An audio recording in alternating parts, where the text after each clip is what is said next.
All right guys, best part of my job comparing our bike, the Brap Moto4, to one of our biggest competitors and one of the most popular bikes in the country, the Kawasaki Ninja. So our whole goal here at Brap is to be the #1 value motorcycle in the country. We're very targeted towards learner approved guys. Obviously, if you're gonna buy a 300 or a 400cc bike, you're probably gonna do that because of 3 reasons. Number 1, it's the most economical way to have a fun bike to get around and ride, and you're not trying to win MotoGP, so you may as well have a bike that's fast enough and not a 1000cc that you're paying so much money for.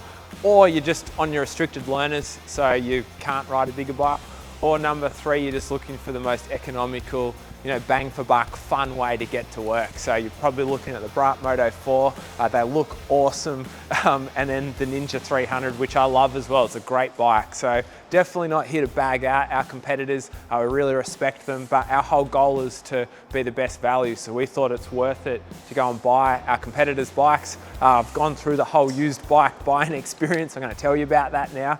So one of the big things I want to point out is, and especially at this point where I'm recording this video, is that I'm going to be biased towards the Brap naturally. So I want to just, I'm not purposely doing that. It's the masterpiece that we've worked on for 18 years. We're a family business here at Brap. We've been 4-time Australian Business of the Year. We do lifetime warranty on our bikes. We've got hundreds of them on the road. Our whole goal is to be the best value to you. But even if you don't go with me, we've made it available so you can get a Ninja 300 or a CBR 500 or a KTM 390 Duke or the Harley 500, the MT07. All of our competitors' bikes we're trying to make available through our leasing program. So yes, I love the Brap, but as a marketer or a salesperson, either way, we've got an option for you to jump on one of these bikes. So my whole thing here is the looks firstly. Obviously that's subjective. Here at Brap, we try and do our bikes all black. You can go and pay extra for any color. It's fully blacked out. So many times on the Brap, I get pulled up and asked if it's a Ducati or something like that with that styling. So I think that's a big thing to note first. Obviously, if you buy the Ninja 300, it's very loud about that, which some people love and some people don't. I'm gonna measure some things for you guys. So let's just look here. First thing off the rank is seat height. You're looking at around the 800 seat height there. And then the Brap, so the M3, the 250 version of this bike, and the 400 are the same.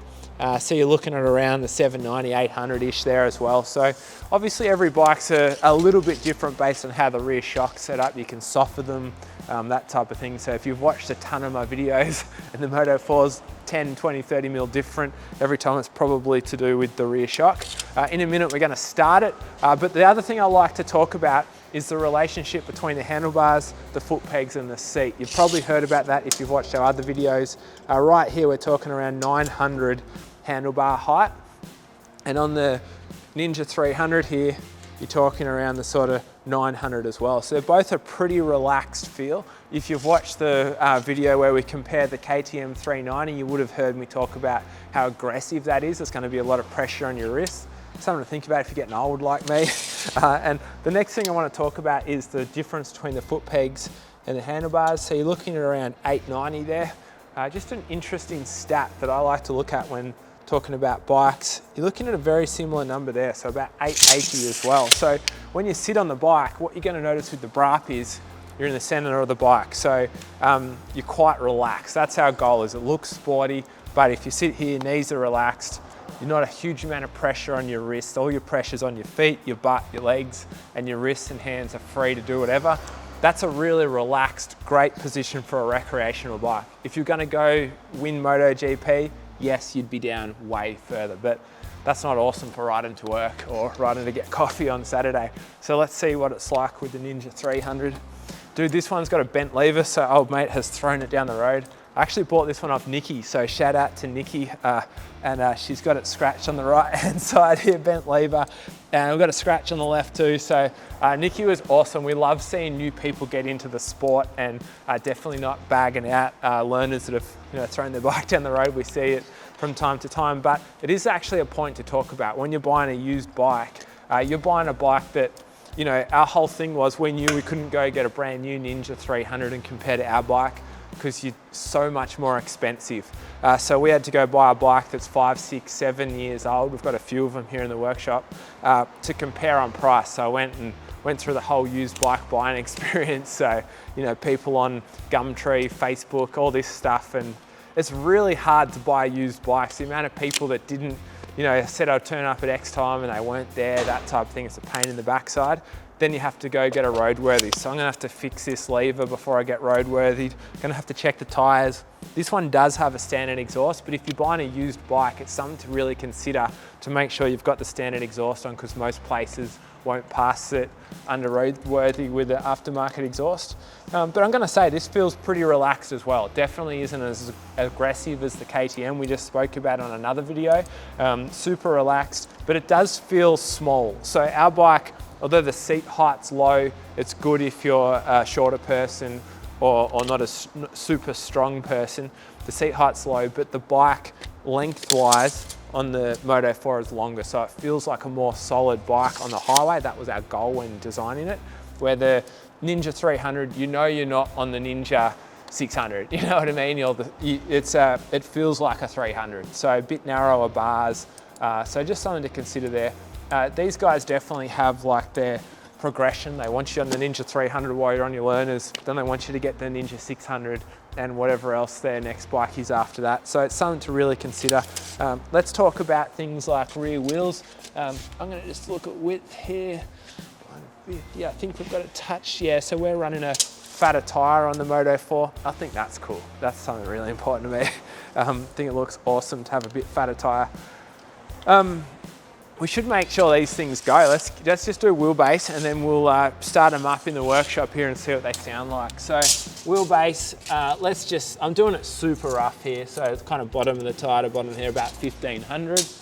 And then over this side, obviously you should do axle to axle, but I just want to give a rough. So this one here is, yeah, it's a touch shorter, bottom of tire to bottom of tire, so about 1450. So just giving you a really rough guide of how we've tried to make our bike still low, easy, lightweight, but a bit longer so it feels more solid on the road. So touch longer wheelbase.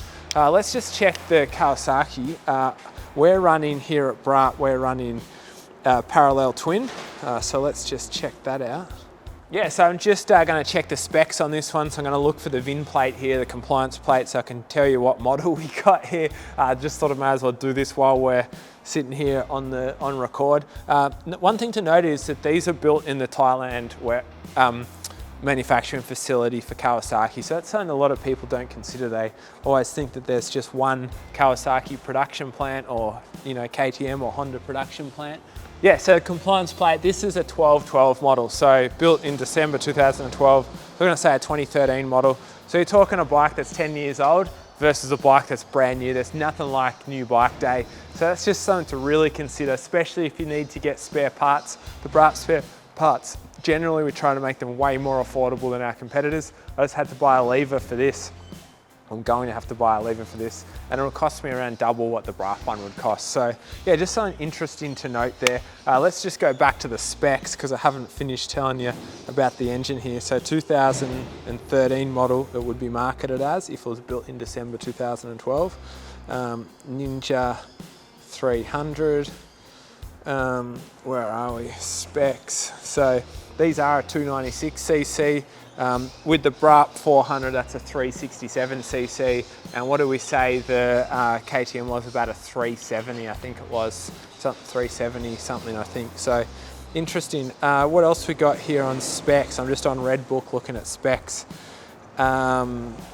It's a parallel. So yep, this is a parallel twin. Similar to the 400cc or 367cc in the Moto4 400. So they sound really good. Let's kick it into gear and just see what it sounds like, eh? So this is the best part of my job, I reckon. I'm just going to give it some pepper here in the workshop. You can hear it there.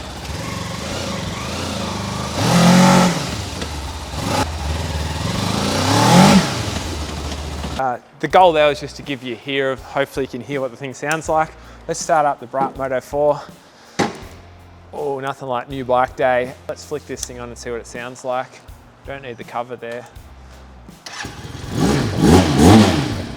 I love the sound, it's important.